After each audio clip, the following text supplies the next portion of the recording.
del Buenas mundo. noches. Bien. Buenas noches, ¿cómo estás, Cristian? Del mundo. Ingeniero, buenas noches. Hola, Natalia, ¿cómo te va? Bueno, muy bien, compañeros. Entonces, bueno, ya. Hola, profe, buenas noches. Hola, ¿cómo está, Eidel? Quedan unos minuticos para que lleguen las 8:05. Llevamos con 63 concursantes. Muy bien. Buenas noches. Hola, ¿cómo está? Daniela.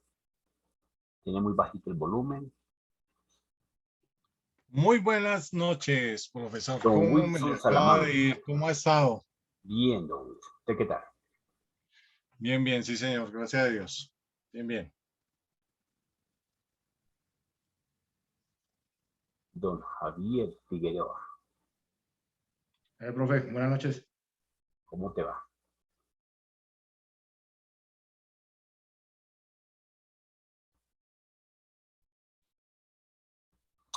Alexander. Bueno, ya hemos visto efectivamente una serie de datos básicos que nos permiten ir entendiendo un poco más los procesos de la informática, un poco más los procesos de las TICs, las tecnologías de la información y las comunicaciones.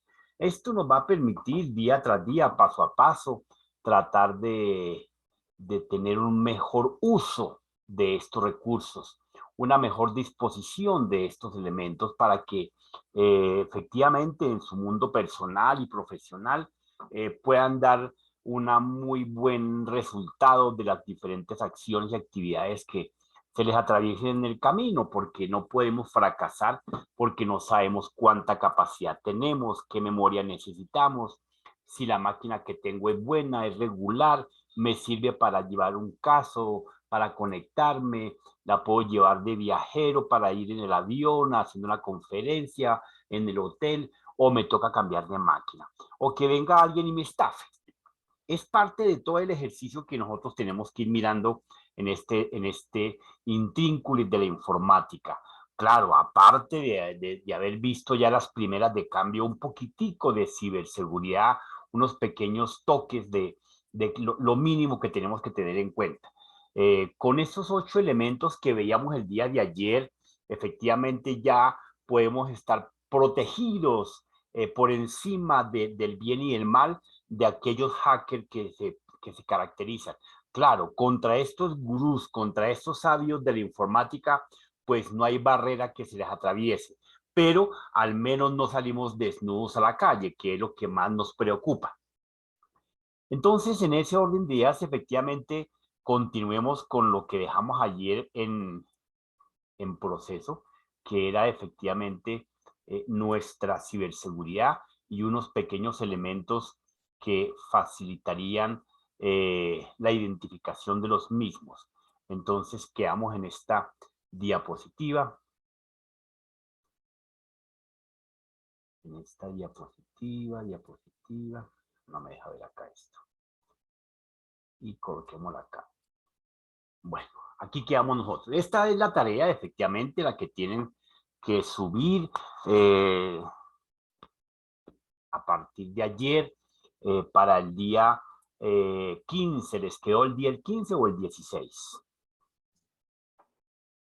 Bueno, entonces... 15, mañana por la noche. Exacto.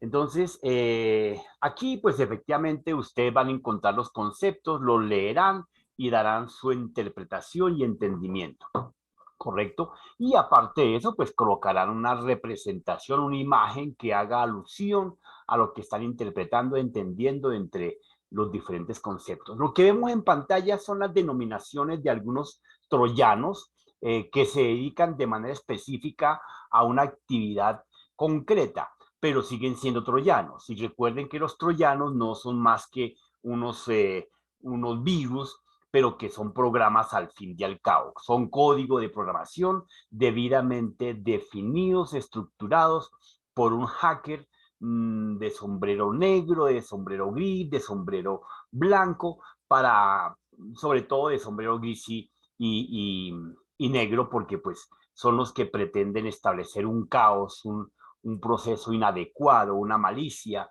un secuestro, un robo, etcétera. Entonces, dentro de este tema tenemos los famosos pre-hackers. Entenderemos que los pre-hackers son aquellas personitas que están iniciándose en el mundo del cibercrimen y que efectivamente están aprendiendo diferentes líneas tecnológicas y técnicas en el campo de las tecnologías, en el campo de las telefonías, en el campo de la electrónica, en el campo de la programación y la informática. Estos pre-hackers obviamente que están por encima de nosotros, nos llevan unos 5 pregrados, pero pues efectivamente apenas están comenzando.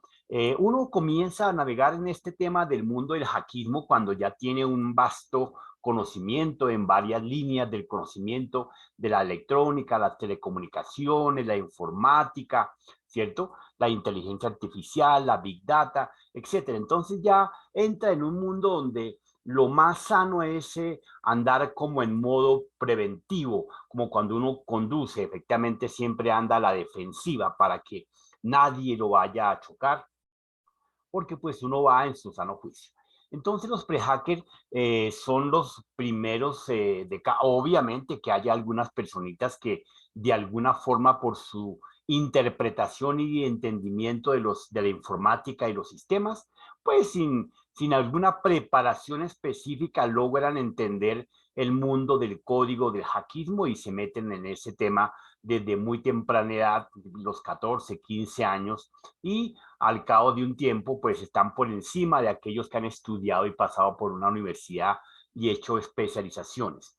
Porque de alguna forma, como todo en la vida, hay ciertas personitas que nacen con cierto don para ciertas actividades. Y seguramente que todos nosotros, todos ustedes, tienen algún don específico y especializado para poder entender. De pronto ustedes, la mayoría de los que están en esta aula, pues efectivamente les gusta más el proceso del derecho, de las leyes, de la norma, la reglamentación, el cumplimiento, las obligaciones, los deberes, el cumplimiento y el respeto. Entonces, por eso están en su tema de formación en derecho. No los hace ajenos ni los hace alejarse del uso de los recursos del medio ambiente, del entorno donde actualmente hoy nos desenvolvemos, nos desempeñamos y convivimos, que efectivamente pues es un entorno donde la mayoría de los ingenieros soñamos algún día que existiera, pero obviamente que existiera con la mayoría y el 100% de los recursos, tal y como lo llega a predefinir un pre-hacker. El exploit. ¿Qué son los exploits? Los exploits son amenazas, son troyanos previamente, son programas previamente, pero que efectivamente son troyanos que identifican aquellos agujeros, aquellas fallas que fueron dejadas desde el punto de vista de la programación. Por eso constantemente los sistemas operativos como Windows, como Solaris, como Linux, andan actualizándose en cada una de sus versiones. Ejemplo, sale la versión 10 de Windows y resulta que la versión 10 de Windows sale la versión 10.1, 10.0, 10.001, 10.002 dentro de la misma versión 10 de Windows. ¿Por qué motivo? Porque algunos de los programadores del mundo que están contratados para preparar, para adecuar el Windows para que sea funcional en los diferentes sistemas de información con la arquitectura y el hardware necesario, pues dejan algún pequeño error. Ese error efectivamente es lo que se conoce como un agujero, una falla, donde solamente ocurre una identificación por aquellas personas expertas y que va a fallar y el usuario regularmente no se da cuenta. Entonces, pues para uno como usuario tradicional del común, pues una demora de memoria, una apagada esporádica una vez al mes o una vez al año, para uno es normal, pero efectivamente dentro de la norma de la calidad y los procesos del cumplimiento, esa es una falla que se detecta como un exploit. Luego tenemos otro troyano que se llama los bugs. Los bugs son bichos, son programas que detectan efectivamente los errores de programación. A diferencia de las exploits, efectivamente, son aquellos agujeros que dentro de la programación se dejan porque el programador que lo estaba diseñando dio un salto por algunas circunstancias y obviamente dejó esa trazabilidad. En los bugs, efectivamente, son unos troyanos que simulan ser un gusano buscando aquellos ciclos repetitivos que el programador diseñó dentro del programa y que nunca los dio un cierre o una terminación. Entonces esos ciclos infinitos son un cultivo para que se desarrolle adecuadamente un bicho, un gusano, y automáticamente toma esa debilidad de un ciclo sin cerrar como un error de programación. Como cuando los usuarios, efectivamente, lo que hablábamos ayer, que cierran algunas de las ventanas que requieren cerrar con sesión, las cierran con X. Bien, otro troyano muy conocido y que es frecuentemente del público presente y del público de tercera parte son los famosos spoofing. Los spoofing efectivamente son aquellas técnicas que los hackers diseñan para suplantar algunas de las portadas, plataformas y páginas de internet para que los usuarios confiados y tradicionales caigan en el error y se metan a esa página. Ejemplo, podemos pensar en que algún hacker toma la imagen, el pantallazo de la pantalla de la vivienda. Entonces hace una suplantación, hace un modelo igual o simplemente coloca esa pantalla y la programa para que el usuario le digite los datos necesarios y pertinentes. ¿Por qué? Porque los hackers ya saben que el usuario solamente se limita a dar clic, mas no identifica si es una página segura o es la misma URL de la banca donde está consultando. Una vez que los usuarios de manera regular le dan clic a un enlace, a una página, no vuelven a revisar. La vista no sube regularmente a la URL para verificar que estoy navegando dentro de la URL que ando buscando o que estoy necesitando, sino que nos dedicamos a dar clic, clic, clic a las diferentes acciones y eso ya lo han detectado los diferentes hackers de sombrero gris o sombrero negro. Igualmente que el blanco, obviamente. Entonces, de esa forma nos hacen un spoofing, una especie de phishing. Entre el spoofing y el phishing no se aparta bastante del ejercicio porque trabajan en equipo. El spoofing, suplantación, duplicación, y el phishing es una pesca de milagrosa como lo que hace la guerrilla aquí en este país, que se paran en cualquier carretera del país y automáticamente le piden los documentos a alguien y de pronto resulta alguien interesante y a ese le hacen la pesca y los demás continúan. Ese es el famoso phishing.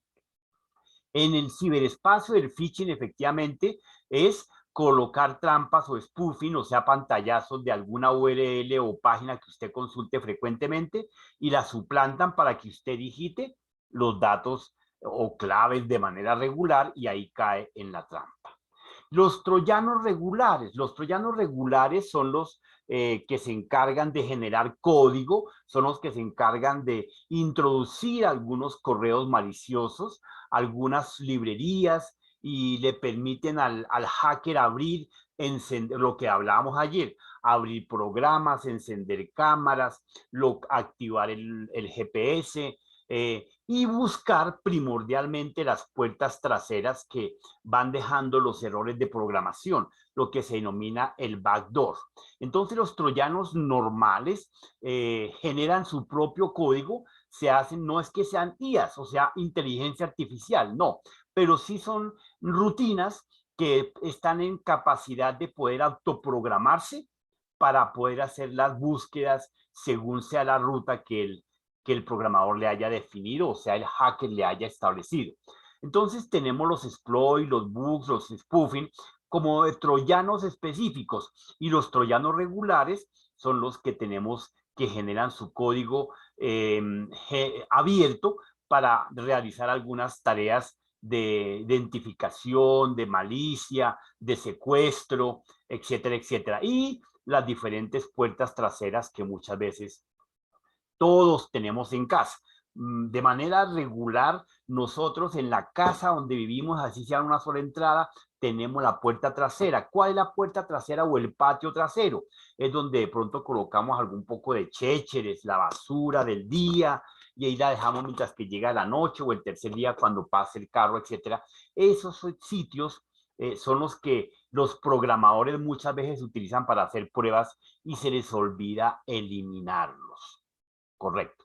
Bien, entonces, bajo esa estructura, entonces tenemos también los famosos spyware.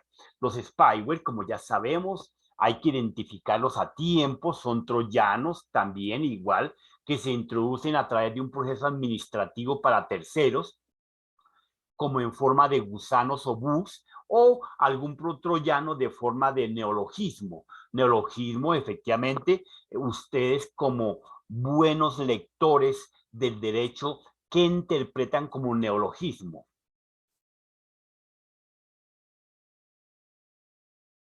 A ver, de a uno. El estudio del Un pensamiento. término reciente. Señor. Neoneuronas, no sé. El estudio del pensamiento, ¿no? ¿Como al principio de algo? Un término reciente o nuevo. Un término, sí, el término, el neologismo es un término nuevo, sí. Neo. Nueva forma de pensamiento. Nueva Palabra o expresión de la lengua, ¿no? Un lenguaje nuevo, sí. expresión de la lengua. A ver, Javier, dale, opina. Héctor, Juan. Bueno, entonces los Una neologismos, palabra que ha evolucionado con la sociedad y los neologismos son de manera regular aquellos términos nuevos que cogemos de combate de manera cotidiana.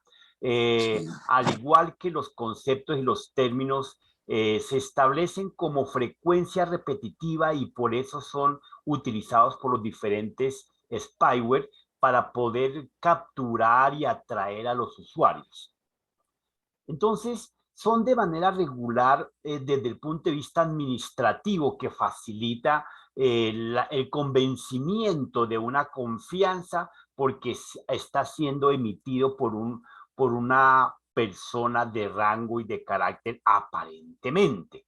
Entonces, de todas formas, sigue siendo un troyano que fue introducido a través de diferentes técnicas de correo, de mensajes, de envío de documentos, de imágenes, de fotos, etc. Pegado a los spyware vienen los famosos malware. Los malware, pues ya como conocemos, efectivamente, son correos enviados de manera despreocupada y desprevenida a los usuarios que les encanta cliquear absolutamente todo lo que les llegue.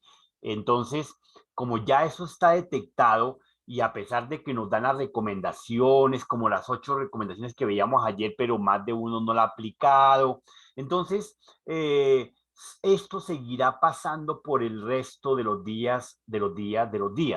Entonces los famosos malware se utilizan para llegar al destino y activar las diferentes estrategias de seguimiento a los WhatsApp, seguimiento a los mensajes, seguimiento a los correos. Y cada vez que usted abre un WhatsApp, cada vez que usted abre un correo, automáticamente, como debe estar conectado a bien sea a la red personal del teléfono o al Wi-Fi de su casa, la red privada, pues él saca un mensaje y le envía al destinatario, al hacker, lo que supuestamente está haciendo.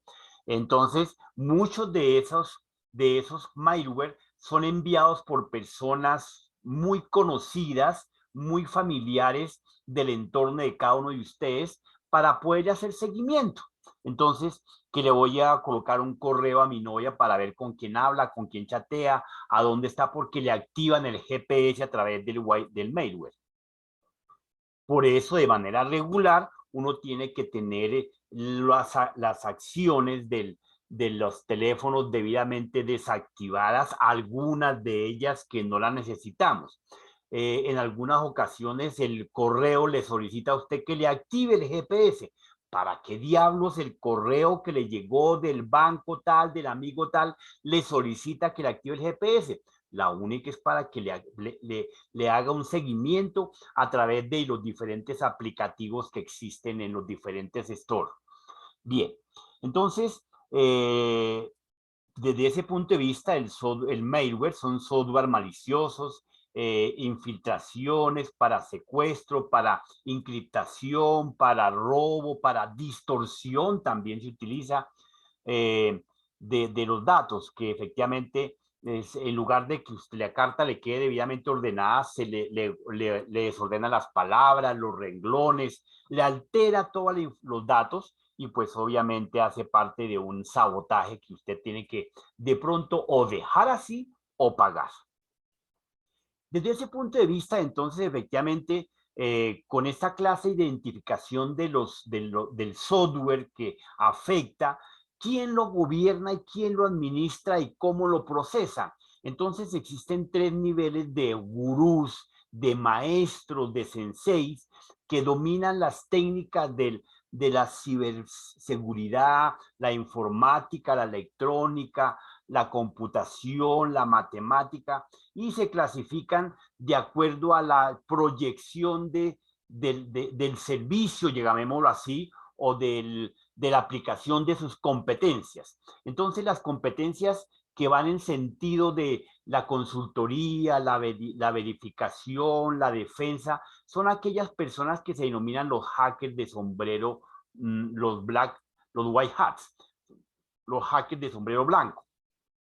Esta clase de hackers, de gurús, se dedican exclusivamente a identificar los errores, a identificar las fallas, a proteger, si así los contratan, efectivamente, a establecer buenas prácticas de la seguridad de la información. Las personitas que se dedican al 100% al terrorismo, al secuestro, al vandalismo de la ciberseguridad, son los hombres de sombrero negro, los black hats. Y las personas los hackers que venden su conocimiento al mejor postor o que los contratan de un lado un mes y al mes siguiente te aceptan un contrato del otro lado, entonces son los hackers de sombrero gris, los grey hats. Entonces, de esta forma podemos identificar acorde a la aplicabilidad de sus competencias y su conocimiento a los hackers en 3 grupos: el white hat, el black hat y el gray hat. Esos son los diferentes muchachos de la bandolera del mundo de la ética, de los malosos al 100% y de los que se venden al mejor postor, ¿correcto? Profe, Señor. contra una terminología, no sé si es correcto utilizar la que dice los ciberdelincuentes. Sí, claro, claro, sí, ¿Sí? eso ya está estipulado en la norma 27001. Bien, entonces, en la ciberseguridad, para garantizar algunos procesos de control y de administración, en el mundo del ciberespacio, pues efectivamente existen los hackers éticos. ¿Qué es el hackismo ético? El hackismo ético son aquellas personitas que se dedican, o aquellos programadores que tienen conducta intachable y que están dentro del marco de la PHBA y del mundo del SID, que ya hemos dicho qué significa SID, pero ya lo veremos más adelante.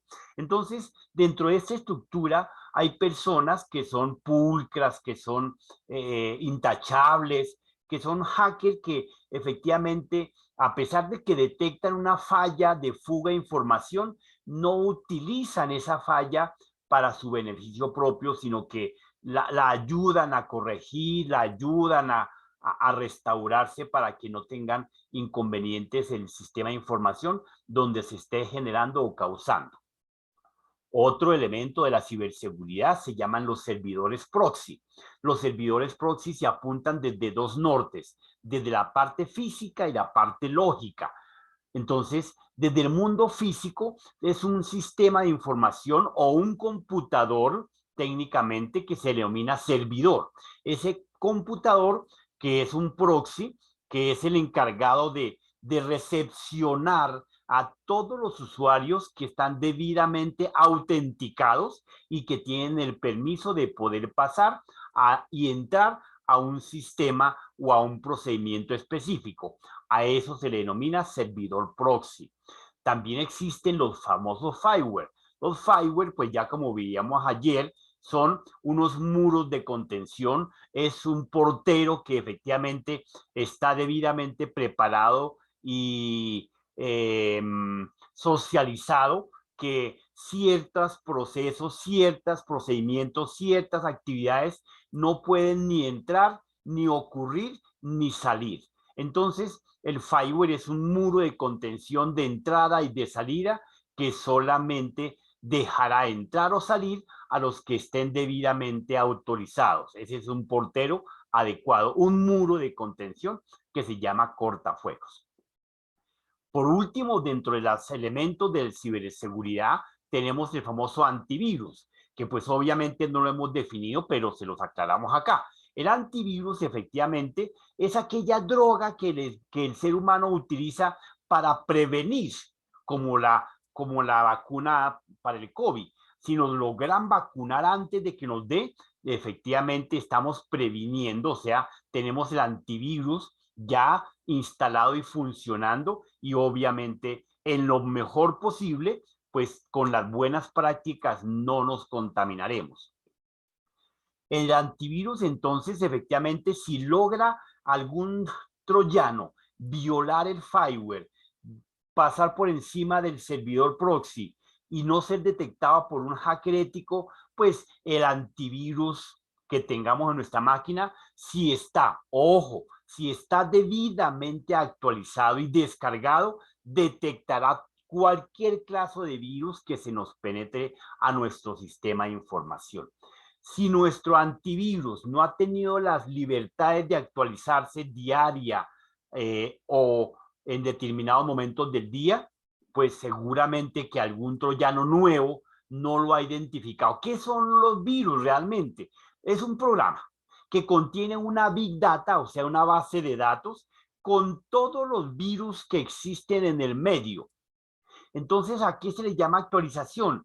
A la actualización llamémoslo, de la lista del curso día tras día. Para poder saber efectivamente cuál es la lista del curso, el registro y control de la universidad envía un listado. Pero resulta que se matricularon 3 más, entonces vuelve y envía el listado. Entonces de 10 pasamos a 13 y se matriculan al día siguiente 3 más y sale 1, entonces pasamos a 16 menos 1 me da 15, ¿correcto? Y así, esa es la actualización constante que hacen los famosos sistemas, y por eso los virus tienen que estar en constante actualización, porque van saliendo nuevos virus al mercado y si no están dentro de la lista del antivirus, el antivirus le dice, siga su merced lindo, que aquí no lo tengo identificado, ¿correcto? Y lo deja pasar y ahí sí grave la situación, ¿correcto? Bien, entonces con estos elementos, las diferentes defensas de seguridad pueden estar tranquilas, más las acciones que veíamos el día de ayer de forma independiente.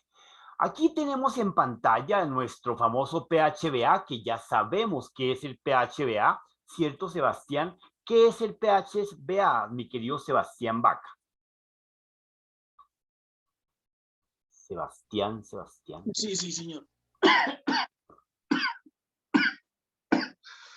¿Cómo está? Profe, PHA prevenir, hacer, validar. Y actuar. Muy bien. Ya. No, planear. Planear. Verificar y actuar.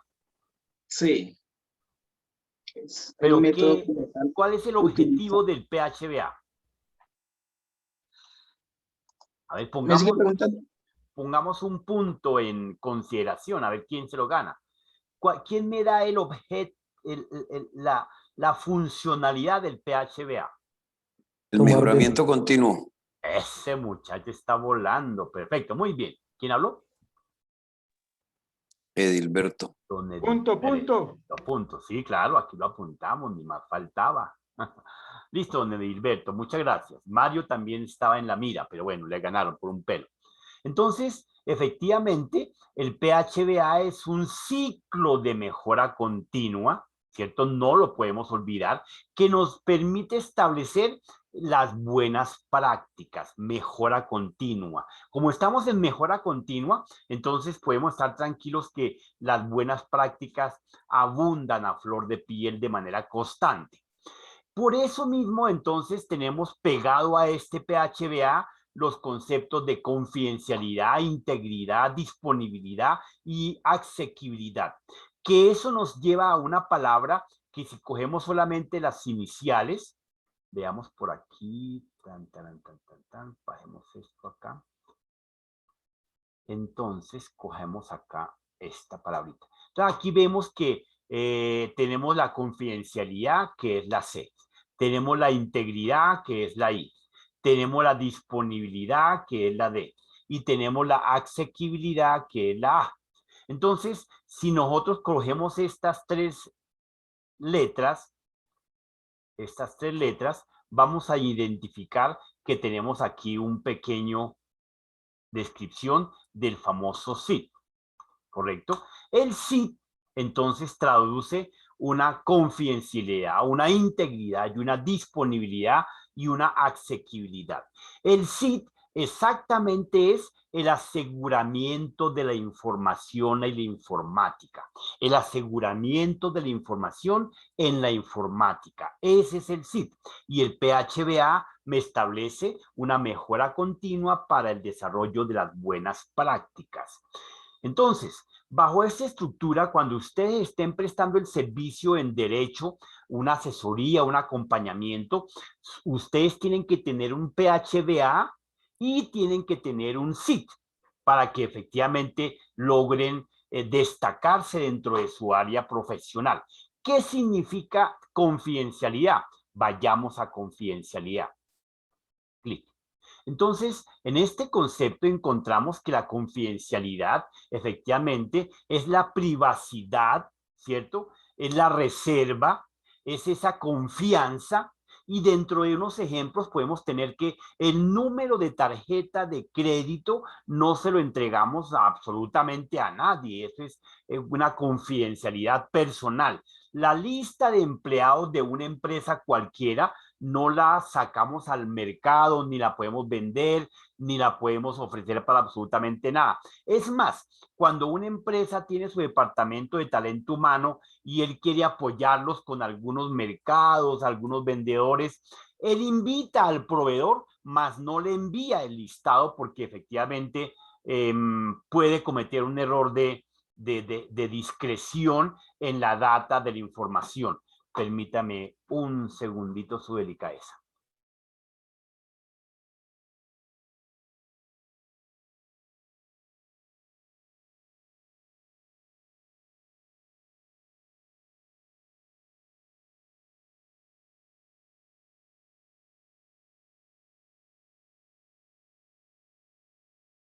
Entonces, es la famosa confidencialidad. Retornemos, borremos pantalla primero que todo. Y retornamos. Entonces, pasamos al concepto de la integridad. ¿Y qué es integridad? Efectivamente, integridad es ese concepto que nos establece una inalteración, una transparencia, una virtud, ¿cierto? Es como cuando usted, su mamá, su abuelito, su tío, en algún momento determinado, cuando eran niños o en su proceso de crecimiento, o incluso hoy en día, le dijo ese muchacho, esa muchacha es íntegro. Entonces, se refería a esa transparencia en la que podían confiarle un secreto, un recado, un mandado, un contenido de en el mundo del ser humano, de dinero, de una joya, etcétera. O la confianza de mandarlo con la hija o el hijo y era una transparencia del 100%. Entonces podemos verlos en las virtudes de un virus. Realmente es íntegro porque no se negocia, no permite transgredir la información que le esté protegiendo. Los datos de una transferencia bancaria son íntegros porque son reales a la transacción que usted realizó. Por eso muchas veces el cajero o cuando uno compra gasolina o cuando uno va a un almacén y paga con su tarjeta, el señor de la tienda o la persona que lo está atendiendo, si fue el pago con datáfono, le pregunta, ¿usted quiere una copia del voucher? Eso es integridad, porque ahí sabemos que efectivamente no hubo alteración de más o menos plata de la que se está haciendo la operación, ¿correcto? Retornemos. Pasamos al concepto de disponibilidad.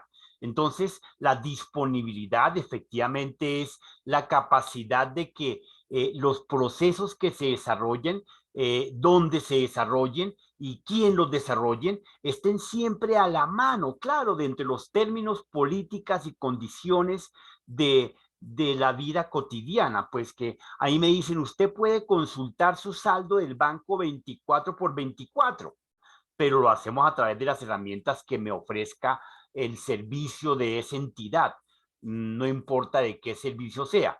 Pero si obviamente me dicen, o alguien puede confundir que el servicio del cajero presencial tiene que estar abierto, pues no, porque hay unos tiempos de descanso, son usuarios, seres humanos los que prestan el servicio, entonces tienen que tener un descanso. Entonces dicen, dentro de las 8 o las 9 de la mañana y las 5 de la tarde lo estaremos atendiendo. Entonces es la disponibilidad dentro de ese rango y margen de tiempo que le dan. Pero si le dicen, nosotros como banca virtualmente estaremos dispuestos para usted 24/24, entonces usted puede consultar su saldo en cualquier minuto del día 24/24. Que sea fácil de acceder, porque si a usted le dan una VPN, una contraseña donde usted se le dificulta el acceso porque tiene que llamar al ingeniero, porque tiene que llamar al técnico, porque tiene que digitar 30 pasos, ¿cierto? Entonces ahí no hay disponibilidad. Un buen ejemplo lo he venido observando a través del uso de la plataforma. El uso de la plataforma de la universitaria es muy sencillo, pero obviamente, seguramente que algunas personitas no están acostumbradas a entrar a utilizar esta clase de apartados y se les dificulta memorizar la ruta de llegada al punto final, como llegar a la asignatura para poder subir las tareas. Entonces la disponibilidad viene desde la facilidad, desde la disposición y que efectivamente cada vez que yo consulte mi saldo, alguien no me diga, pero un segundito, no está autorizado, voy a autenticarlo, no, sino que si está en su VPN, si está en su CRM, pues no tenga que estarle pidiendo Porque ellos permiso sí lo venden a absolutamente venir a nadie, ¿correcto? A ver, que aquí está esta muchachita hablando. Préstame el bolso. A ver, mi querida Marla, cierre tu micrófono. Listo. Alcanza en el bolso. Que le pase el bolso. ¿Sí?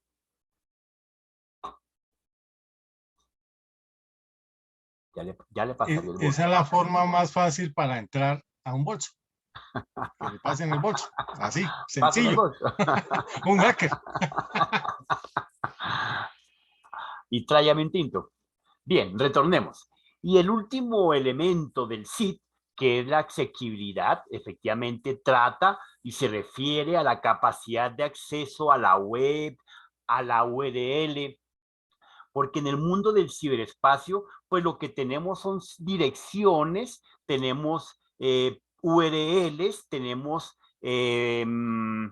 IPs que nos llevan a un destino y ese destino tiene que ser real y tiene que existir para que efectivamente pueda llegar a hacer mis procesos y mis actividades en las cuales me han dispuesto el servicio.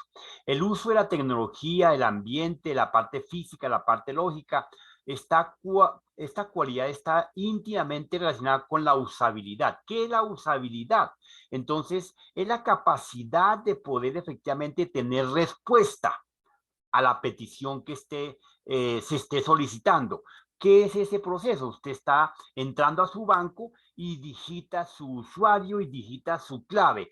Automáticamente tiene que, si lo hizo con los elementos y las claves adecuadas, tiene que venir una respuesta de aceptabilidad. Pero claro, no le va a decir, sí señor, fue aceptado, no, sino que precisamente le presenta en pantalla en el siguiente front page la llegada al punto donde usted puede ver sus productos o sus elementos según sea el tipo de servicio. Retornemos. Entonces, de esa forma hemos completado el ciclo del PHBA dentro del aseguramiento de la información. Hemos completado la mejora continua dentro del aseguramiento de la información. Por eso tenemos el aseguramiento en el entorno, porque es que la mejora continua nos permite, ¿cierto?, el desarrollo de las buenas prácticas dentro del aseguramiento de los datos o de la información, ¿correcto? Bien, entonces si mañana en un momento Pregunta. determinado les pregunto, mi querido, a ver, Pregunta. pregunta, Edilberto. Es que me parece curioso que, así como el PHBA tiene 4 letras, ¿por qué el otro no tiene 4 letras como para mejor memotecnia? Bueno, Digo sí. yo, ¿no? Incluso no, yo diría, correcto. por memotecnia yo digo, pues se debe llamar SIDA como el, ¿cómo se llamaría? El homónimo, no, el homófono sinónimo. sería. No, porque tiene el mismo sonido del otro SIDA, pero con C. Uy, pero no, ahí sí cambiaría la escritura, sí. Sí, claro, pero me refiero yo a que por sistema de memotecnia lo asimila uno más fácil, pero es el SID, pues uno aparece y dice, bueno, son 3 términos, no 4. Sí, Pero ¿cuál es la realmente, razón por la cual no se le da realmente el mayor sí relevancia a la asequibilidad? a la asequibilidad. Lo que pasa es que la asequibilidad es intrínseca al elemento de la informática, porque la asequibilidad, como usted se dio cuenta, aquí la vuelvo a entrar allá, es realmente el uso de la página web, de la internet, de la plataforma, y eso tiene que existir por defecto, ¿cierto? O sea, algo, como tú acabas de decir, algo intrínseco, y algo Sí, ya, ok, intrínseco sí. es algo obligatorio, ¿correcto? Si eso no se da, pues no hay Si eso no se da, comunicación. pues estamos por fuera. Mientras que la Sí. confidencialidad sí se puede poner en duda, la integridad igualmente y la disponibilidad. Por eso un profesional en su momento determinado, o cualquiera que sea su área de médico, de psicólogo, de ingeniero, de abogado, pues puede llegar a caer en alguna de las tentaciones y desviarse de uno de estos conceptos. En el ciberespacio, en la ciberseguridad, es intachable, es innegable que entre la norma ISO 27001, la confidencialidad, la integridad y la disponibilidad no se lleguen a dar. Es por defecto y obligatorio que tiene que darse el aseguramiento de la información. Mientras que es intrínseco o independiente porque realmente tiene que existir el camino o la ruta de la asequibilidad. Entonces, pero realmente no, así como tú acabas de decir, no es relevante, ¿correcto? Sí, sí, claro. Sí, señor, Bien, gracias. sigamos. Entonces, dentro de ese esquema, efectivamente, encontramos todo este proceso. Lo podemos ver en un pequeño video que les puedo mostrar para que se den cuenta que efectivamente el mundo de ahora, el mundo moderno, el mundo anda en guerra constante. No solamente son los israelitas con los de Islam, etcétera, etcétera, sino que todo el mundo, Colombia, Ecuador, Venezuela, Estados Unidos, Rusia, sí hemos estado en guerra desde que nació la Internet y nació los diferentes procesos del empoderamiento de la información. Veamos este video que hace de un par de semanas mi amigo Antonio nos envía, o que está en la web, que lo podemos consultar sin ningún inconveniente. Aquí podemos ver los ataques a nivel mundial constante y diariamente, ¿correcto? Bueno, estamos en directo. Aquí está hablando con una amiga, lo adelanto. Pero comparto pantalla. Comparto sonido porque creo que no estoy compartiendo sonido, ¿verdad? Sí, profe, está. Se escucha, pero muy pasito, exacto. Se escucha muy ronco. muy roncos. Ya comparto sonido. Nicolai está en la calle, puso música, ya apagó. Listo, acá está. Maxi vacaciones y contentos. A ver cómo se presenta y a coger con fuerzas el fin de semana. O sea, Un para saludo a todos los del veremos chat. tus hijos por aquí, ¿no? Bueno, sí. De vez en cuando ya lo escucháis, pero bueno. Hoy vamos a compartir pantalla por el tema de que para que veáis lo que es el mundo del ciberataque. Sabéis que en medios de comunicación pues se habla del tema de que a veces pues hay países o desde países que atacan cibernéticamente a otros países. Es como un conflicto, podríamos decir, armado, porque la información es poder y muchas veces estos ciberataques lo que conllevan es el tema de bueno, sacar información de unas empresas o hackearlas y todo eso, y claro, eso da un poder o un beneficio a ciertos países. Y luego hay empresas de hackers y tal que simplemente pueden vender esa información o intentan pues, localizar una información determinada de algún país o de alguna empresa. Lo curioso es que ahora os vamos a mostrar una página web que muestra los ciberataques que están pasando en este mismo momento, en cada momento. Y os daréis cuenta que bueno, que cada día hay, no cada día, cada segundo hay ataques por todo el planeta. Parece esto una batalla campal, ¿verdad, Maika? No nos olvidemos que ahora todo funciona a través de Internet. Es nuestro futuro. Y realmente todos los sabios coinciden en que nuestra tercera guerra mundial será una guerra cibernética. O sea que aquí veremos realmente cómo están hoy en día las cosas, que no es todo paz y abrazos de luz, como comentan mucha gente, y que esto está a la orden del día y los ataques son brutales. Mira, voy a poner ya el tema de compartir pantalla. El punto que vemos aquí es un ataque. Si veis, ¿vale? Es un mapa mundi donde aquí en este lado de aquí pone orígenes del ataque, o sea, desde qué país se está atacando ahora a un país o una empresa, y en este lado el objetivo del ataque.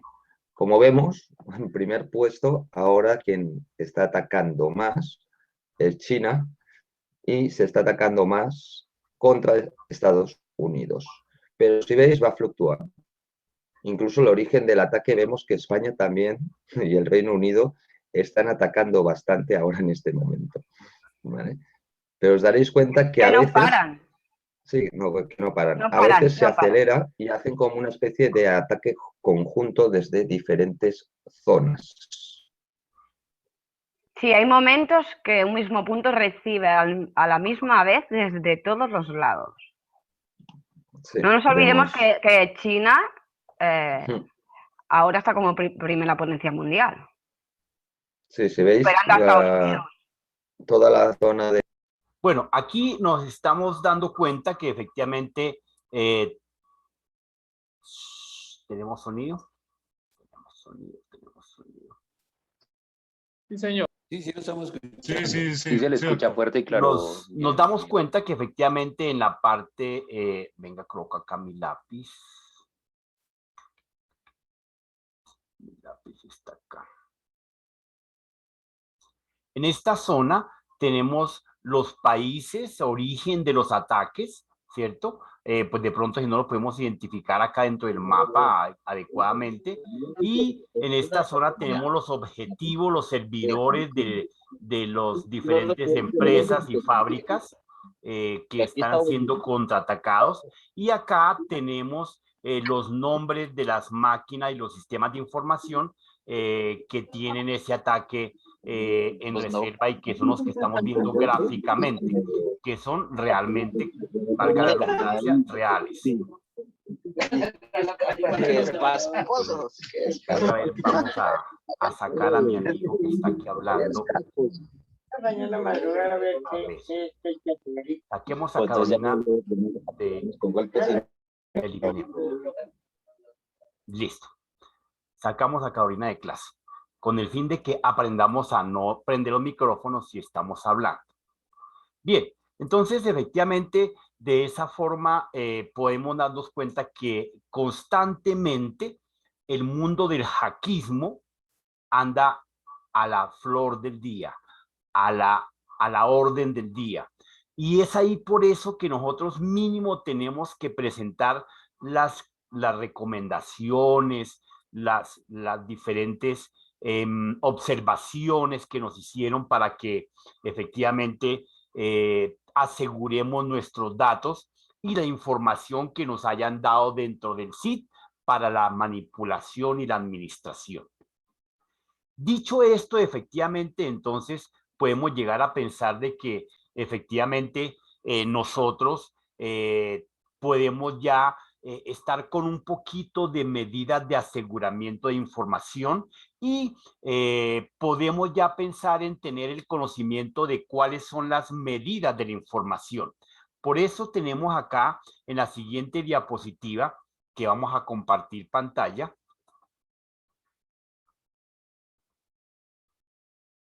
Acá compartamos pantalla para que veamos acá las medidas de información.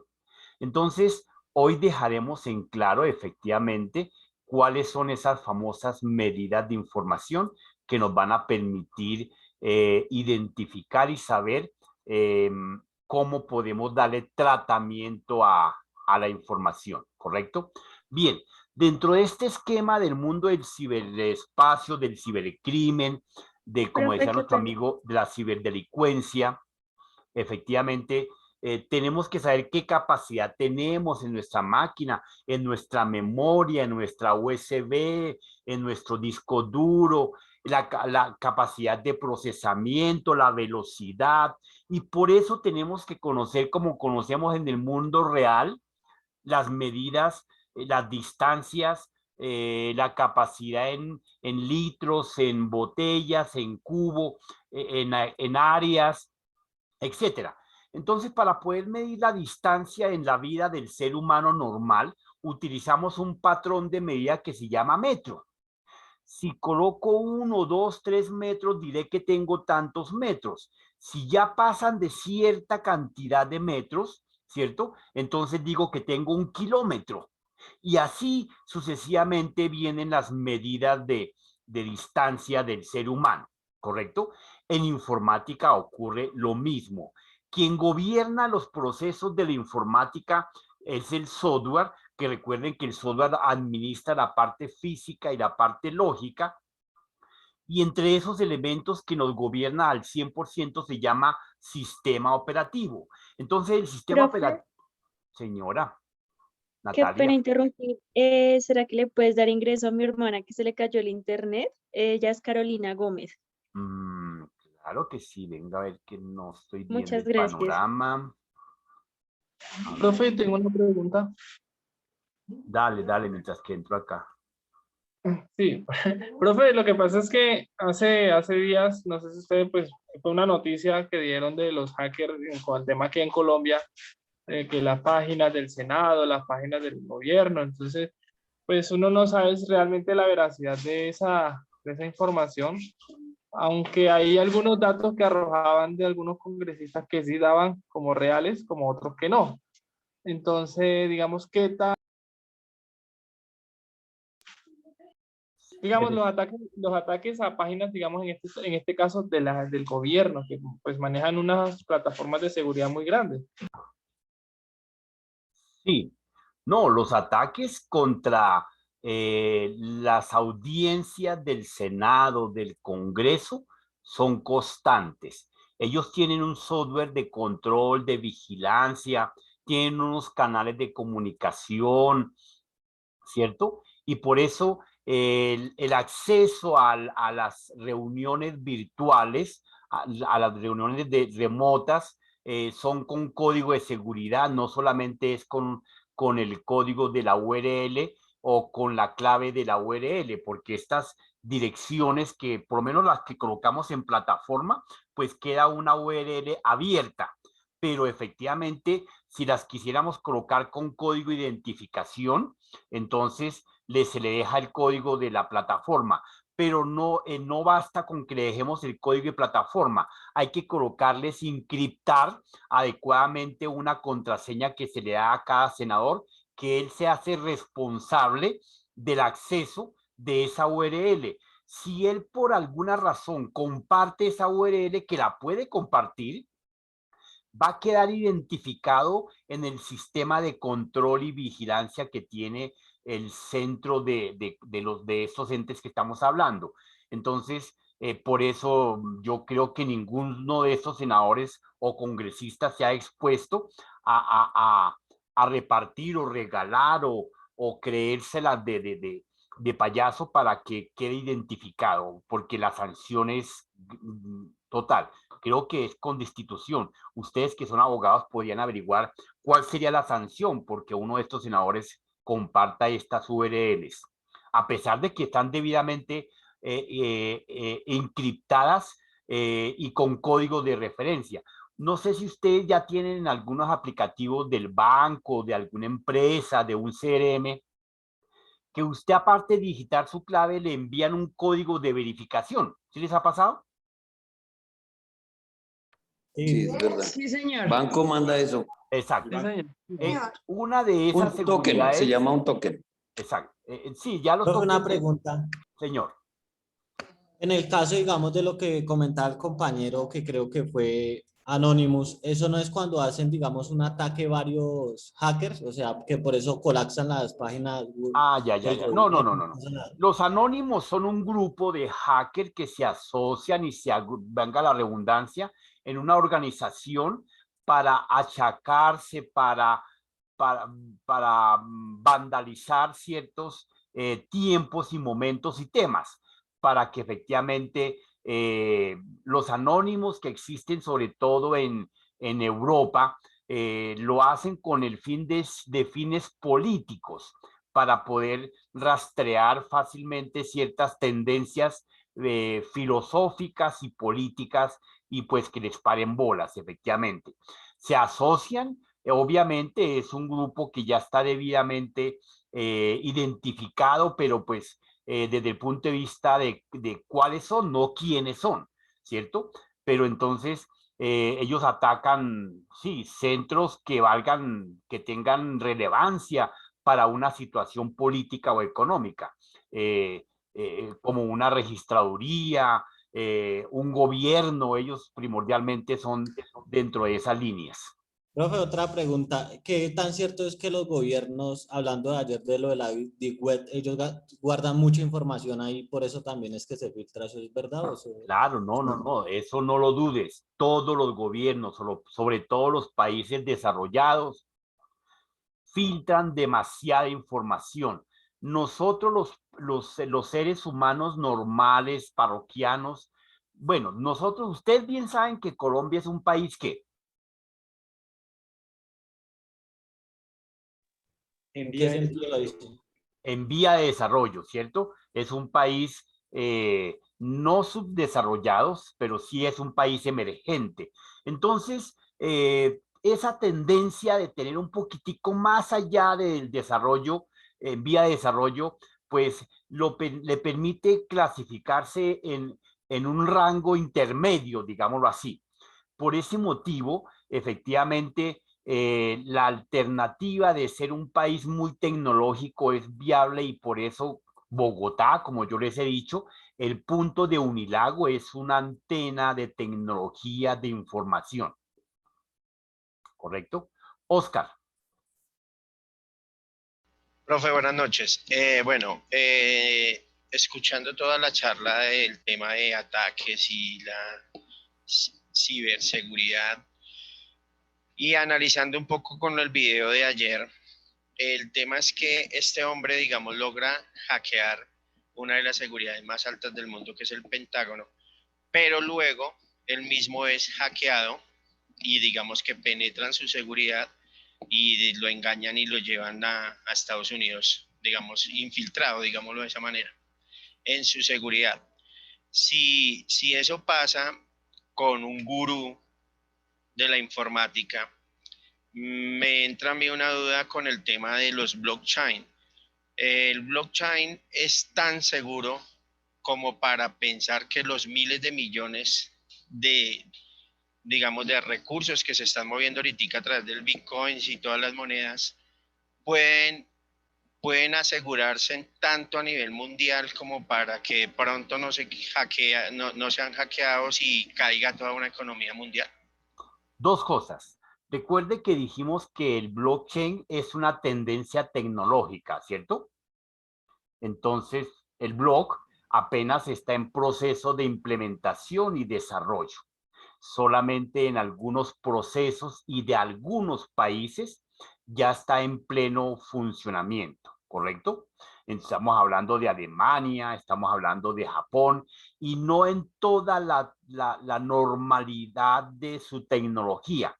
Entonces, hasta ahora están en ciertas áreas específicas, tal vez militares, que es donde inicialmente siempre se desarrollan las tendencias tecnológicas, porque pues son los que tienen que tener un paso adelante. Entonces, apenas estamos sentando las bases de estos procesos de seguridad en blogs. Entonces, ¿qué va a ser el boom para los años venideros, el 2030 y los 2040? Sí, donde esta tecnología será la que hoy en día nosotros a través de redes de anillo, de diferentes tipos y clases de redes, pues nos creemos la machera. En su momento, los años venideros 2030, 2040, la tecnología blog será la que va a desaparecer totalmente las clases de comunicaciones en sus diferentes formas de redes de comunicación. Así como la que viene en proceso de desarrollo que la computación básica con la computación cuántica. Entonces, en los años que venideros, donde los hackers de sombrero blanco, porque está en todas las manos en este momento la tecnología de la cuántica, la tiene todo el mundo, porque es un software open source, es un software free. Y la tiene todo el mundo, la tenemos y la estamos mirando cómo la expulgamos, cómo es como estar desarrollando una función matemática y no obtenemos el resultado. Y nos pasarán los años hasta que obtengamos la fórmula adecuada, ¿correcto? Como Patarroyo se la pasó descubriendo la fórmula para la vacuna, ¿sí? Obviamente que fíjense cómo ha avanzado el mundo tan poderosamente que en menos de un año produjimos o se produjo una vacuna. Lo que si ustedes hacen un pequeño estudio y le preguntan a los sabios del gurú de la informática como Google, ¿cierto? Le preguntan cuánto se demoraba la medicina en producir una vacuna, va a encontrar que era una tardanza de 10 a 15 años, mientras que hacían pruebas, investigaciones, mediciones, indicadores y demás, transcurría un tiempo bastante largo. Pero mira lo que ocurrió, nos acabamos de dar una sorpresa de que en menos de un año se produjeron cualquier cantidad de vacunas. Es un avance tecnológico mundial del ser humano en medicina. Esas son cosas que nadie ve, pero que está ocurriendo. Eso mismo está pasando con la tecnología blog. De momento, como nos preocupamos fue por otras tendencias, la tecnología blog va ahí a brazo de tortuga. Que ya la tienen medio detectada en algunos países, claro que sí. Que ya está funcionando en algunos procesos simulados también, pero todavía no es el pan diario de la comunicación cotidiana, ¿ok? Muchas gracias. De todas formas, los adelantos a nivel de potencia que se resguardan y miran tantos avances que se van ido teniendo, porque eso es impresionante lo que todos los días se percibe. Eso también va generando también como un temor hacia las mismas potencias. Claro, los países subdesarrollados que que estamos en medio, como dice usted, ni llegamos todavía ni los autopistas de 5G. Sí, total, total, es muy cierto. Es que mire, realmente al mundo, algunos países desarrollados nos tienen en la ignorancia, ¿cierto? Y solamente cuando uno sale, yo imagino que la mayoría de ustedes habrá salido de Colombia a darse un rolis y se han dado cuenta que de alguna forma nosotros tenemos unas ciudades bonitas como Bogotá hoy en día, bueno, si no la hubiesen destruido, pero técnicamente Bogotá comparada con ciudades europeas, con algunas ciudades americanas, es una ciudad moderna, ¿correcto? A pesar de que no tenemos el metro, pero el Transmilenio le da una estructura tecnológica avanzada. Pero en procesos de tecnología y procesos culturales y procesos de conectividad terrestre, estamos reatrasados. ¿Quién ha ido a ver, qué le digo yo, a Shanghái, quien ha ido a Estados Unidos, a Miami, Los Ángeles, se han dado cuenta que allá tienen, en Los Ángeles tienen autopistas de primer y segundo y tercer nivel. Aquí no tenemos ninguna autopista, ¿sí? Los que conocen la autopista de Bogotá, la entrada de Bogotá o la autopista sur, pues, saben que esa es una trocha, una calle. La autopista norte es una calle normal americana en Miami. En Shanghái se tienen 4 niveles de puente, los que han logrado viajar allá. Allá se tiene 4 niveles de puentes, donde el primer nivel terrestre son la conexión de todas las calles y carreras. El segundo, el primer nivel de puente, el primer puente, va por encima de la calle. Efectivamente, ese tiene unas 70 salidas a la periferia, ¿sí? Aquí no tenemos, aquí llamamos a la circunvalar a una calle que cruza allá por la montaña, ¿sí o no? Realmente una circunvalar es la que le da el entorno y rodea a la ciudad. Aquí, ¿cuál calle, cuál carrera nos rodea? Pregunto yo no conozco, pero llamamos a esa trocha allá en la montaña, disque circunvalar. Bueno, pero así ocurre. Entonces, ¿cómo nos tienen de engañados para que ustedes se den cuenta? Pues, profe, yo cuando he ido allí a Nueva York, ahí el barrio de Nueva York, en eso me vacunan tenaz, las calles muy malucas. No, claro, es que allá es delicado. Pero sí, entonces la situación, es más, mire, con decirles, si no hubiera pasado lo que le pasó a Venezuela, Venezuela tiene unas calles hermosísimas, unas autopistas de 16 y 24 carriles. Pregunto yo, ¿quién me nombra una avenida en este país de 24 carriles? ¿Dónde está? No lo hay. Entonces, son las tendencias que efectivamente el desarrollo y el subdesarrollo y los países emergentes estamos en ese proceso. O sea, lo que acabas de decir, el engaño de ocultar la información es bestial, es brutal, ¿correcto? Nosotros los parroquianos de buena fe no sabemos la cantidad de agua que corre por debajo del puente. Bien, entonces en ese orden de ideas efectivamente quien gobierna nuestro sistema de información, quien gobierna nuestros procesos, realmente es el sistema operativo, recuerde que decíamos ayer que es el interlocutor, ¿cierto? Es el intermediario que facilita la comunicación entre la máquina y el usuario, ¿correcto? Es esa interfaz técnicamente para que apunten esa palabreja, no se les olvide. El sistema operativo es la interfaz entre el usuario y la máquina, ¿correcto? Bien, bajo esa precisión, efectivamente, los sistemas operativos, los sistemas de información requieren de una comunicación, así como el ser humano tiene un idioma de comunicación que para nosotros es la lengua hispana, el español, el castellano. Los americanos manejan la lengua inglesa, la americana, ¿cierto? Entonces, los computadores manejan su propio idioma a través de los sistemas numéricos. Entonces, los computadores y los sistemas de información utilizan su propio lenguaje. Aquí colocamos de por medio y por delante, colocamos efectivamente el sistema decimal, que es el que el ser humano domina. El sistema decimal, como ustedes bien lo saben, efectivamente, está compuesto por 10 símbolos, por eso se llama decimal, ¿sí? Entonces tenemos desde el 0 hasta el 9, 10 símbolos, ¿correcto? Y para obtener el siguiente número, no símbolo, sino número, efectivamente lo que hacemos es combinar. Y después del 9 común y corriente, combinamos los números y me da el número 10. Combino los siguientes símbolos y me da el número 11. Sigo combinando y me da el 12 y así sucesivamente, que eso es lo que nosotros conocemos normalmente en la vida de cada uno de ustedes.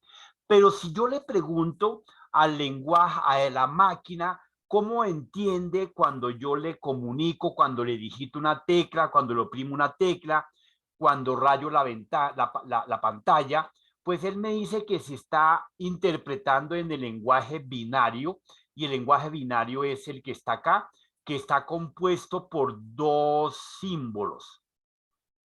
¿Cuáles son esos 2 símbolos? El 0 y el 1. ¿Correcto? Entonces, la máquina, el sistema de información solamente entiende 0 y 1, no más. Entonces, es ahí donde logramos entender el video de ayer o antier, donde efectivamente nos decía que la computación actual está compuesta por 2 clases de elementos, el 0 o el 1. Entonces, puede ser un 0 o puede ser un 1. Entonces nos decían que la computación cuántica viene predispuesta para hacer 1 o 0. Entonces, en la computación básica yo tengo la opción de poder tener 2 estados por separado. Aquí yo puedo tomar un estado al mismo tiempo, bien sea el 0 o bien sea el 1. Y eso es lo que va a revolucionar. Pero esa fórmula matemática es la que estamos descubriendo, consultando, cómo combinamos el estado omnipresente al mismo tiempo de ese proceso. Por eso se está detectando que si puede ser 0 o 1 al tiempo, pues podemos aumentar la capacidad de proceso y cifrado del sistema. Algunas máquinas más poderosas, ¿cierto?, que tienen más capacidad y trabajan en procesos de octales, entonces entienden del lenguaje del sistema octal, que está compuesto por 8 símbolos, ¿sí?, que comprenden desde el 0 hasta el 7. El 0, el 1, el 2, el 3, el 4, el 5, el 6 y el 7. De esta forma, tenemos unas máquinas que entienden, son de mayor capacidad, de la NASA, del ejército, de procesos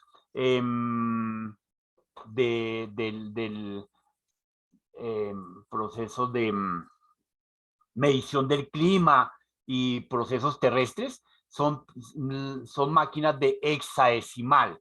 Entonces, el sistema hexadecimal... Pregunta, perdón. Pregunta. Es que me perdí en un detallito, de pronto ¿por qué en el decimal tú dices en la presentación que son 9 símbolos? No, 10, es que ahí me quedo mal. Ya, ok, listo, esa era la pregunta. Ahí lo tacho. Ok, ya, gracias. Son 10 símbolos, ¿sí? Por eso se llama decimal. Lo que pasa es que nosotros regularmente no contamos el 0, partimos desde el 1. Cuente los números, entonces 1, 2, no, pero nunca arrancamos 0, no. Muy raro es para que realmente identifiquemos el 0. En todos los sistemas arrancamos desde 0, ¿correcto?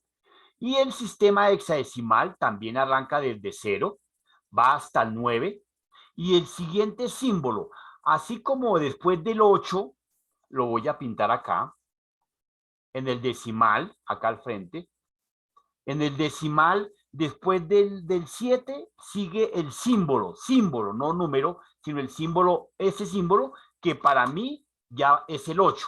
Desde pequeñito me enseñaron que ese símbolo era el 8. Y me dijeron, el siguiente símbolo me representa el 9.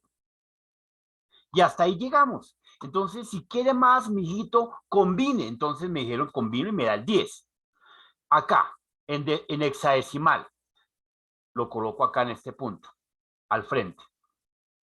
Entonces me dicen, tenemos hasta el 9 y el siguiente número es el 10, que es el 10. El siguiente número que es el 11, 12, 13, 14 y 15. ¿Correcto? Entonces, esos son los símbolos de esos números.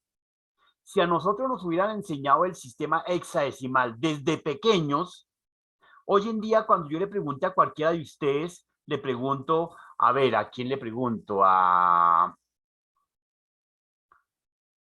Marvin. ¿Sí está en clase? Marvin Vélez, ¿cómo estás? Bien, profe. Marvin, este símbolo que estoy aquí, no, se me tachó. Este símbolo que te voy a colocar acá en el sistema hexadecimal, ¿cuál es? ¿Ese cuál sería? En mayúscula. Ya. ¿Qué número es ese? Lo enseñaron desde pequeñito. ¿Cuál es? ¿Qué sería que, disculpe? Este símbolo que en hexadecimal me enseñaron, ¿cuál es ese número? Ahí lo estoy escribiendo. ¿Cuál es ese número? En este sistema hexadecimal. No me acuerdo, la verdad. Lo acabamos de ver. El 10. ¿Sí? Recuerden que aquí vemos el 0, hexadecimal 0, 1, 2, 8, 9. El 10, la A, ¿cierto? El 11, la B. El 12, la C. El 13, la D. 14, E y 15, F. ¿Sí? Pero claro, como nos enseñaron fue que ese símbolo que está aquí, en este momento, es la A, pues yo no lo reconozco la A como 10, sino como A. ¿Sí? Bien, eso es como más o menos decir en que, ¿cómo se dice abrir en boyacense? Pues decimos abrir, ¿cierto? ¿Cómo se dice abrir en inglés? Pues decimos open. ¿Cómo decimos abrir en chino? Entonces le colocamos en chino la palabra abrir. Entonces aquí colocamos así, abrir, ¿correcto? Entonces cada idioma tiene su propio símbolo, su propia lectura, ¿correcto? Bien, entonces la máquina solamente entiende, volvemos, solamente entiende la simbología especial que acabamos de decir, que sería el lenguaje primario básico, que es el binario. Entonces, dicho eso, conocemos ya que la máquina trabaja con binario, con octal o con hexadecimal. No trabaja con decimal. El decimal es del ser humano, del hombre. Sigamos. Bajo esa estructura, efectivamente, para poder identificar las capacidades de procesamiento de datos, de procesamiento de información, cuánto me graba, cuánto voy a leer, cuánto escribo, cuánto proceso, entonces tenemos las famosas medidas de información. ¿En qué podemos establecer una medida de información? En una memoria, en un disco duro, en un CD. Entonces, efectivamente, ¿cuánto graba su memoria? Tanto. ¿Cuánto tiene capacidad su disco duro? Tanto. ¿Cuánto me cabe en el CD? Tanto. Disco extraíble, ¿cuánto me puede guardar? Tanto, etcétera, etcétera. ¿Qué tareas de almacenamiento, de procesamiento podemos hacer? Entonces podemos hacer de lectura, de escritura, de procesamiento, etcétera, etcétera. Entonces es ahí cuando necesitamos saber de las medidas de información. Entonces tenemos en esta tabla las famosas medidas de información. Borremos esta pantallita.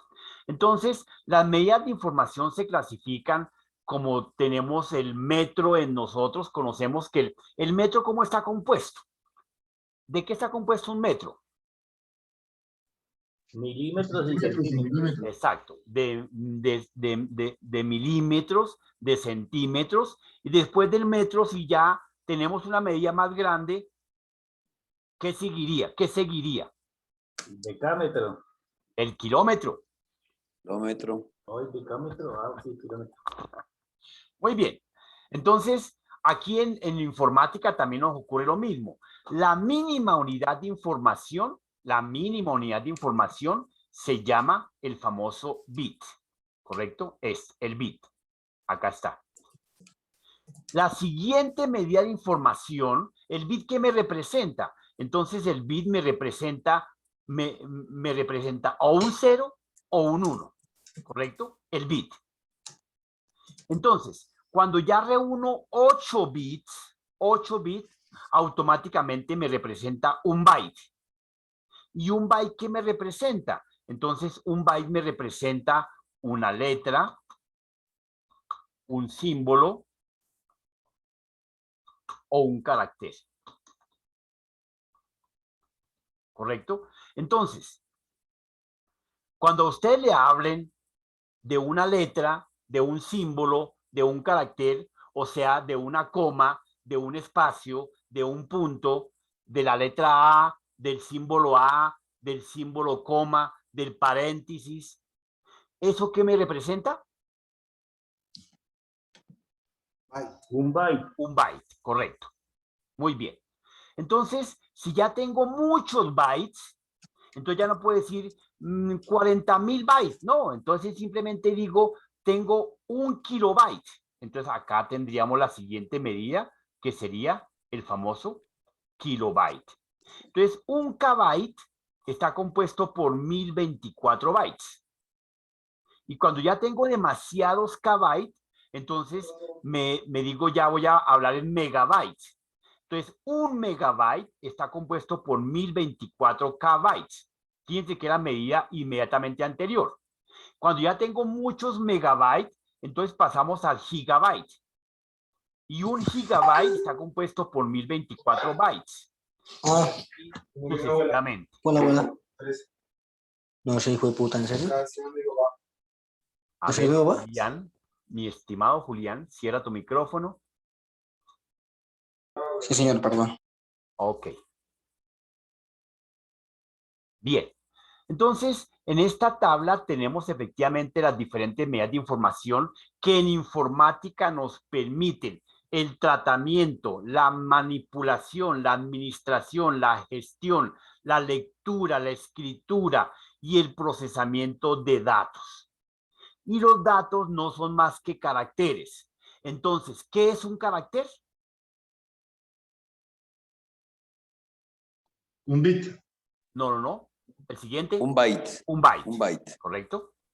Entonces, si yo tengo una carta con 50 renglones y cada renglón tiene 30 caracteres de lado a lado, ¿cuántos caracteres tengo? 1500 bytes. 1500. Ese muchacho está volando, Dios mío. ¿Quién lo dijo? Pedro Bonet. Don Pedro.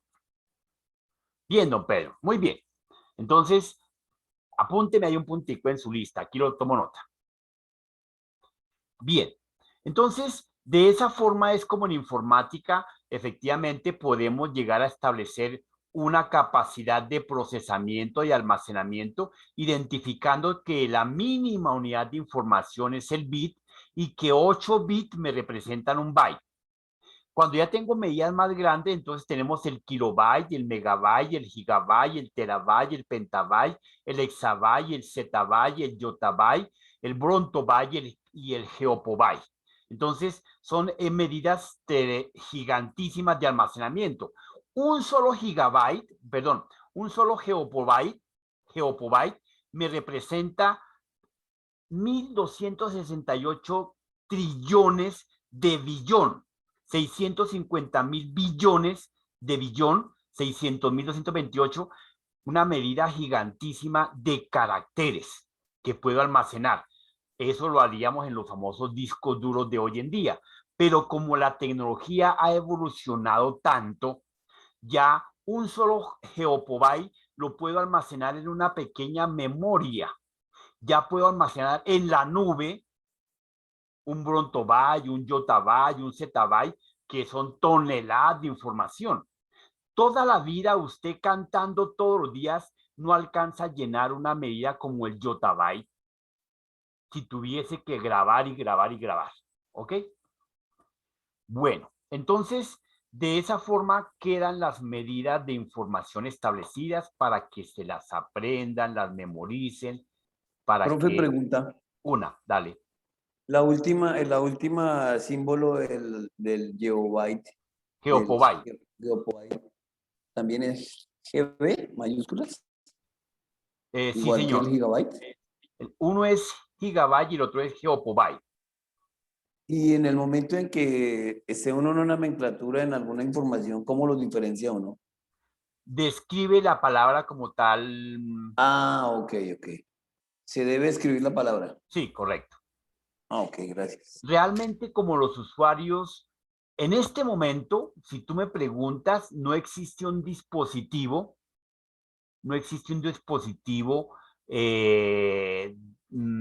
¿cómo lo llamamos? Un dispositivo comercial que un usuario parroquiano tenga capacidad de almacenamiento porque no produce esa cantidad de información. Entonces, los que manejan esas medidas de grandes servidores.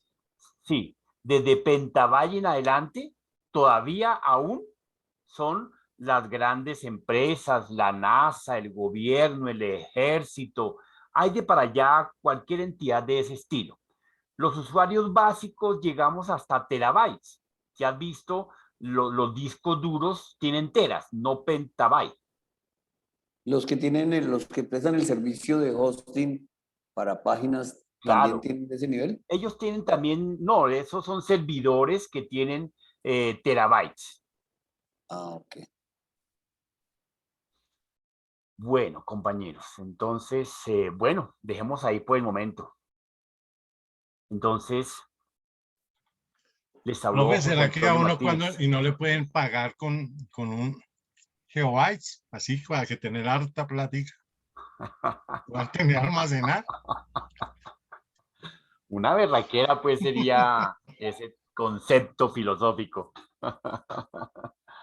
En monedas de centavo. Monedas de centavos, sí, para que le pese más.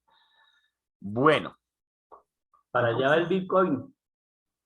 Sí, no, con el tiempo, efectivamente, el enlace, el entronque de un par de años, yo diría que a esta velocidad como esta situación de pandemia, de emergencia sanitaria generó a nivel mundial, obligó a las industrias de la informática a dar pasos gigantísimos. La medicina pegó un salto revolucionario para la producción de vacunas. En este momento, creería yo que cualquier situación que siga ocurriendo, las diferentes empresas poderosas que presentaron sus vacunas quedaron súper adelantadas en tecnología para producir vacunas. Los países suramericanos, ninguno quedamos en la vanguardia, tal vez Brasil, de producir vacunas, pero Brasil no está produciendo, está duplicando una fórmula, entonces no tendría esa capacidad de generar una fórmula de una vacuna como tal. Los países desarrollados, como se dieron cuenta, nos llevan leguas de distancia en ese tema. En informática, pues efectivamente lo que hizo esta pandemia, esta situación, esta emergencia sanitaria, es que los países que tengan capacidad van a actualizar todas sus redes, toda su topología, toda su infraestructura y su arquitectura. Y en pocos años veremos países como Alemania, Canadá, Japón, en la cabeza de Japón me imagino China, pues efectivamente con redes de todos los posibles estilos que lleguemos a conocer. La próxima sesión veremos los diferentes tipos de redes que tenemos que conocer para que ustedes estén debidamente documentados. Bueno, mis compañeros, feliz resto de fin de semana, Dios los bendiga, les habló José Antonio Martínez, feliz resto de noche. Gracias. Buenas noches, profesor. Gracias, profe. Que pase buenas noches. Buenas noches, profe. Adiós, profe. Buenas noches, compañeros. Buenas noches.